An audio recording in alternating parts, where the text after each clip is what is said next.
In the first of our rider tips for 2009, we're going to tackle something aimed specifically for you racers out there. Now, everybody loves flat corners when you first start riding. They're relatively easy to get around and they try to avoid the ruts and the deep berms because obviously they're a little bit trickier.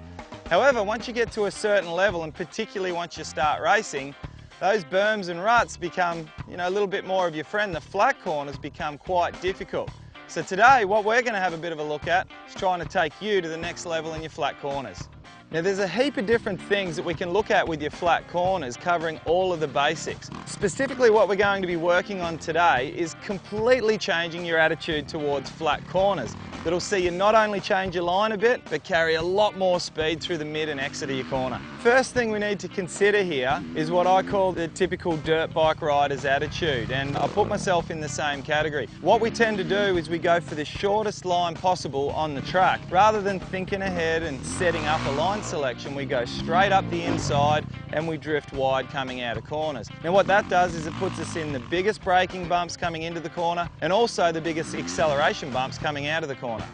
Today we're going to take a little bit of a look at the benefits of either drifting going into a corner or leaving that drift to coming out of the corner. And what we're going to work on today is coming in a little bit faster, drifting coming into the entry of the corner, and that'll allow us to exit nice and straight, fast and smooth. Now the key things we need to remember here, first of all, is entry speed. If you don't come in fast enough, it's impossible to pitch that bike into a bit of a drift. You can jump on your back brake and try to make it slide. However, if you don't have enough momentum, the back's not going to step out for you. Now the second thing we need to consider is timing. When and how much brake you're supposed to put on. You've got to be very careful with your front brake.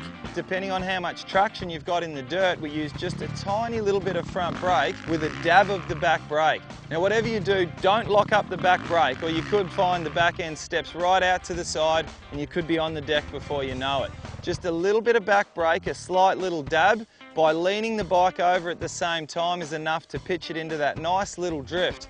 Now once you get really experienced at this, we should be aiming for roughly 40 to 45 degrees out to the side.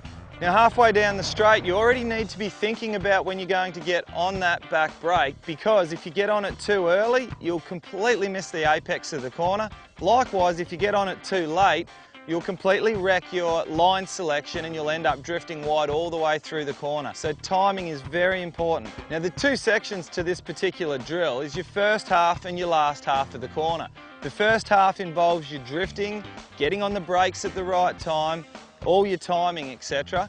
The second half is your acceleration, where you start to roll it on, making sure your body position's right, and the key factor here is making sure the bike doesn't drift sideways on you coming out of the corner. The safest way to practice this is to do it nice and easy to start with. However, you need to remember you need a certain amount of entry speed coming into this corner, otherwise it's not going to step out to the side. The next thing we need to discuss is body position. Now let's first of all start with your entry, pitching it into a drift coming into the corner.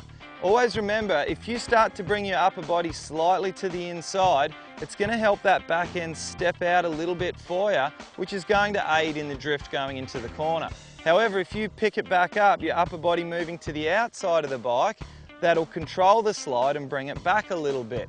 So likewise, think of your upper body as a counterweight that controls your slide. Now unfortunately for you guys, the only way you're going to get the hang of this is by practicing. You go on feel. Literally 1 centimetre dragging your head to the inside of the corner, most of the time will eventuate in that back wheel stepping out about 1 centimetre to the outside. So be very careful and don't do any rapid movements with that upper body. Once you've got that right, and only once you've got your entry right, I want you to start to work on the exit of the corner. Try to think of your throttle. The more you twist the throttle, the more you need to force yourself to the outside of the bike. This is critical if you want to exit the corner without some massive drift coming out. Now the last thing we need to touch on here in this particular drill is your power, and more importantly, just how much you twist that throttle. Now anything to do with flat corners, you always have to try to be as smooth as possible. But there's a lot of different factors to be brought into consideration.